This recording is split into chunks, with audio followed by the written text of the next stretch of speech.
tayo, ma'am. Ako pag-palitan ko lang. Okay. Close your feet lang, ma'am, 45 degrees. Yan.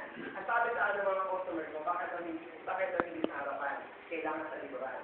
Sabi ko, kung nasa harapan ng kami ng babae, at dumula sa kamay ko, baka masusunod si Muling-Ning. Kaya sabi ko na lang.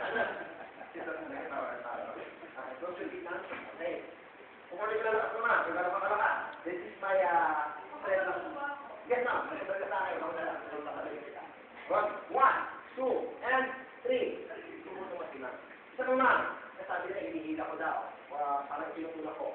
Tignan niyo po yung, sabi mo, yung vertical force ng aking kamay. One, two, and three. Okay? Tumutumas si ma'am. Lagyan lang ito ng base rest. Ma'am, hindi pa tayo. Kahit sa ang parte ng katawan ninyo, basta may body contact ang bracelet. Okay, yun. Safety, ma'am. Talikod lang po ulit. Tingit lang po ang kamay. Hindi lang po nagkawin ng upuan. Nagkawin na po ang pwersa.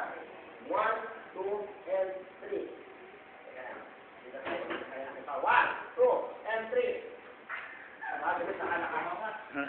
Walang gawin nyo, ma'am. Tagin natin yung bracelet. Okay? Tagin natin yung bracelet. Yung safety, ma'am. Talikod lang tayo.